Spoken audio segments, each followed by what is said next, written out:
Hello বাবা, শুনতে পাচ্ছ? কেমন আছো? ভালোই আছি। বৌমণি কেমন আছে? আর দাদু ভাই? ওরা ভালো। বলছি এবার তাহলে তোমাদের ভিসার ব্যবস্থা করে টিকিট কেটে পাঠাই। সময় তো হয়েই এলো। না রে, তোর মায়ের শরীরের যা অবস্থা, এতটা জার্নি সহ্য হবে না বুঝলি। তারপর তোদের ওখানে মারাত্মক ঠান্ডা। আমার হাঁপের টানটা যদি বেড়ে যায়, বাবা সব ঠিক হয়ে যাবে। ঠান্ডা বাইরে, তোমরা থাকবে ঘরের ভেতর, গাড়িতে ঘুরবে, ঠান্ডা লাগবে কেন? এ সময় তোমাদের খুব দরকার এখানে আসা। শানুকে দেখে রাখতে হবে। শিপ্রা বেবি নিয়ে ফিরলে ওর একটু রেস্ট দরকার। নতুন বাচ্চাটার মুখ দেখবে না তোমরা? দেখবো তো বাবলু, যখন তোরা দেশে আসবি তখন। 3 বছর হয়ে গেল দেশে আসিসনি। এবার সব ঠিকঠাক মিটে গেলে ঘুরে যাস। বাবা, শিপ্রা খুব চাইছিল তোমরা আসো। শানুর জন্য আসো। খুব করুণ শোনায় অনিকেত বাবুর বড় ছেলে বাবলুর গলা। ঠোঁটের কোণে একটা হাসি ফুটে ওঠে অনিকেত বাবুর। মুখে বললেন, না রে, শেষ কটা দিন নিজের দেশের মাটিতেই ভালো। এই বুড়ো বুড়ির শরীরে সেই জোর আর নেই বুঝলি। ভালো থাকিস তোরা, ভালোভাবে বৌমণি সন্তানকে পৃথিবীর আলো দেখাস। পিছনে দাঁড়িয়ে কমলা দেবী ওর সহধর্মিনী পুরোটাই শুনতে পাচ্ছিলেন। চোখের কোণটা কেমন জ্বালা করছে। অনিকেত বাবু ওর দিকে একবার তাকিয়ে ছেলেকে বললেন, এই নে মায়ের সাথে কথা বল। ফোনটা বাড়িয়ে দিল কমলা দেবীর হাতে। হ্যাঁ বাবলু, বল। মা বলছি। মা, বাবাকে বোঝাও, এবার তোমাদের খুব দরকার শানুর। শানুকে যদি একটু দেখতে এই সময়, শিপ্রার একটু সুবিধা হতো। যা দুষ্টু হয়েছে শানু। না রে, আমাদের আর হবে না যাওয়া। তা শানুবাবু কোথায়? দে একটু। এখন তো ও স্কুলে। জানো, নিজের বোনের নাম রেখেছে সানিয়া। এখানে বেবির ডেলিভারির আগেই নাম জানিয়ে দিতে হয়। ও খুব এক্সাইটেড, রোজ ঘর গুছায় বোনের জন্য। কমলা দেবীর চোখ দিয়ে দুফোঁটা জল গড়িয়ে পড়ে। বলেন, ভালো থাকিস তোরা, শিপ্রার যত্ন করিস।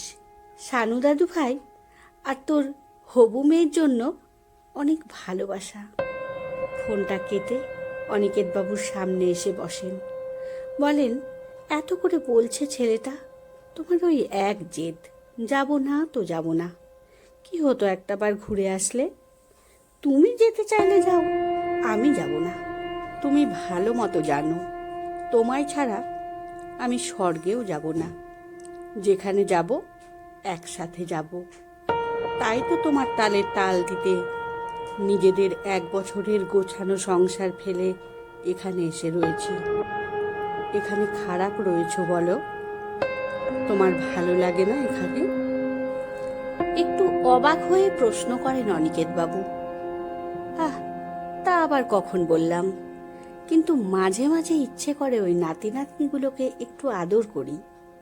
একটা চাপা দীর্ঘশ্বাস ফেলে, ওই জন্যই যাব না। মায়া বাড়াতে নেই। ওরা কাকের বাসায় কোকিল ছানা, মায়া বাড়ালেই মরেছ। অনিকেত বাবু আস্তে আস্তে বারান্দায় গিয়ে দাঁড়ান। হেমন্তের বাতাসে শীতের আগমন বার্তা। এখানে 2-4টে শিউলি ফোটে পাশের গাছটায়, তার হালকা মিষ্টি গন্ধ ভেসে আসছে। ওদিকে বাবলু ফোনটা রাখতেই ওর স্ত্রী বলে ওঠে, আসবে না তো? আমি জানতাম। এই বয়সে ওনাদের কিসের এত তেজ, এত অহংকার আমি বুঝি না। আগের বার আমার মা এসেছিল বলে ওদের ডাকা হয়নি। এবার আমার মা বোনের বাচ্চাদের দেখছে বলে না ওদের ডাকছি। বাবলু চুপ করে থাকে। শিপ্রার উপর কথা বলার অভ্যেস নেই ওর। আর বাবাকেও ও চেনে, একবার না বলেছে মানে আসবে না। জানলা দিয়ে দূরের গাছটার দিকে উদাস হয়ে তাকিয়ে থাকে সে। অনিকেত বাবু ওর 40 বছরের বিবাহিত জীবনের সাথী কমলা দেবীর মনের উচাটনটা টের পান, কিন্তু তার মায়ায় জড়াতে চান না। যেদিন ছেলে কানাডায় উড়ে গেছিল সেদিন তিনি বুঝিয়েছিলেন আগামী দিনগুলোর জন্য নিজেদের শক্ত হাতে তৈরি করতে হবে, মনকে শক্ত করতে হবে। তার 5 বছর পর মেয়েও বিয়ে করে বিদেশে চলে গেছিল। সেই দিন নিজের বেগমকে বুঝিয়েছিলেন শক্ত হাতে। বন্ধু সজলবাবু আর মতিদার সঙ্গে আলোচনা করে সোনারপুরের পৈতৃক বাড়িটার সংস্কার করেছিলেন। একে একে মৃণালবাবু এবং প্রণবদাও খবর পেয়ে এসেছিলেন। সবাই মিলে একটা ট্রাস্ট করেছিলেন। প্রথমে প্রণবদার ডিভোর্সি মেয়েটার উদ্যোগ নিয়ে অনেক দৌড়াদৌড়ি করে এনজিওটার ফর্ম করেছিল। কয়েকজন অল্পবয়স্ক দায়িত্ববান ছেলে মেয়েকে মাসিক মাইনায় রাখা হয়েছিল দেখাশোনার জন্য। বাকি হিসেবপত্র নিজেরাও দেখতেন, যে যার সাধ্য মতো কাজ করতেন। আসলে কাজের মধ্যে থাকলে সময় কেটে যায়, এটা ওনারা মানতেন। কয়েকটা অনাথ বাচ্চা নিয়ে যে কাজ ওনারা শুরু করেছিলেন তা আজ 3 বছরে দেখতে দেখতে 30টা শিশুর আশ্রয়। এছাড়াও ওনাদের মতো বেশ কিছু বৃদ্ধ বৃদ্ধাকেও শুধু আশ্রয় নয়, এক সুন্দর পরিবেশ দিতে পেরেছেন এই সুখের নীড়। প্রথম যেদিন 3 বছর আগে ছেলে শেষবার ঘুরে যাওয়ার পর অনিকেতবাবু কমলা দেবীকে বলেছিলেন গড়িয়ার বিলাসবহুল ফ্ল্যাট ছেড়ে এখানে আসার কথা, কমলা দেবী অবাক হয়েছিলেন। মেয়ের বিয়ের পর ওই ফ্ল্যাটে আর ভালো লাগতো না, এ কথা সত্যি। তবু ওই একাকিত্বকেই মানিয়ে নিয়েছিলেন ধীরে ধীরে। সুগার, প্রেসার, কোলেস্টেরল এর সাথে হাতের অসুখটাও ছিল ফ্রি। রোজ ওদের ফোনের আশায় বসে থাকা আর ওই টিভির বস্তা পচা সিরিয়াল ভালো না লাগলেও দেখে দেখে যখন স্বভাবটা কেমন খিটখিটে হয়ে যাচ্ছিল তখন খেয়াল করতেন কয়েকটি বুড়ো মিলে প্রবল উৎসাহে কিছু একটা করছেন সোনারপুরে। তাই বলে সেখানে এসে একত্রে বসবাস, এ আবার কেমন আবদার। অনিকেতবাবু বলেছিলেন গিয়েই দেখো না, ভালো না লাগলে ফিরে এসো। সর্বক্ষণের কাজের লোক দুলাল তো রইলই ফ্ল্যাট পাহারায়। মৃণালবাবুর স্ত্রী, প্রণবদার স্ত্রী সবাই গিয়েছিল একে একে। সোনারপুরের পৈতৃক বাড়িটা 20 কাঠার উপর বড় পুকুর আর বাগান নিয়ে। অনিকেতবাবুর মনে হয়েছিল সারা জীবন যাদের মানুষ করবেন বলে এই বাড়ি ছেড়ে শহরে গিয়ে থাকলেন, তারাই যখন বিদেশে উড়ে গেল, এই গ্রামের বাড়িতেই শেষ কটা দিন থাকা যেতেই পারে। সবাই বৃদ্ধাশ্রম শুনলে আঁতকে ওঠে, কিন্তু ছেলে মেয়ে দূরে চলে গেলে ওটাই বোধহয় নিরাপদ আশ্রয়। এখন আর কমলা দেবীর একা লাগে না, নাতি নাতনির কথাও মনে পড়ে না। অনাথ আশ্রমের বাচ্চাগুলো মায়ার বাঁধনে বেঁধে ফেলেছে সকলকে। প্রণবদার স্ত্রী মিতাদি সারা জীবন শিক্ষকতা করে অবসরের পর যখন নাতনিকে পড়াতে বসাতেন, বউ মনে করিয়ে দিত নাতনি ইংলিশ মিডিয়ামে পড়ে, তাকে পড়ানোর যোগ্যতা ওই সরকারি বাংলা স্কুলের দিদিমণির নেই। মৃণালবাবুর স্ত্রী ইলাদি ভালো গান গাইতেন, কিন্তু নাতিকেও সব প্যানপেনে গান শেখাতে বারণ করেছিল ছেলে। এক বাড়িতে থেকেও ছেলে, বউ, নাতি ওনাদের থেকে সহস্র যোজন দূরে থাকতো যেন। এভাবেই একে একে আরো অনেকেই এসেছিলেন সুখের নীড়ে, শান্তির সন্ধানে। অনিকেতবাবু সবাইকে কাছে টেনে নিয়েছিলেন। অনেকের অনেক অসুখ পালিয়ে গিয়েছিল এখানে এসে। এই খোলামেলা সবুজের মাঝে মুক্ত হাওয়ায় শ্বাস নিয়ে সবার সাথে হেসে খেলে আনন্দ করে মনের অসুখগুলো আগেই ভালো হয়ে গিয়েছিল।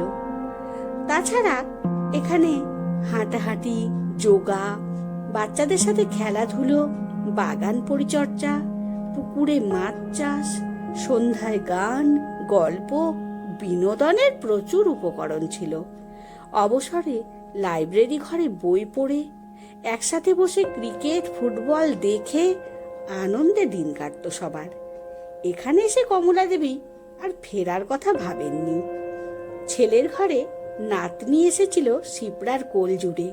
খবর পেয়ে সেই খুশি এখানে সবার সাথেই ভাগ করে নিয়েছিলেন। মাঝে একবার মেয়ে এসেছিল বলে কয়েকদিনের জন্য ফ্ল্যাটে গিয়ে কেমন পাগল পাগল লাগছিল। অনিকেত বাবু সবাইকে বোঝাতেন এর নাম বানপ্রস্থ।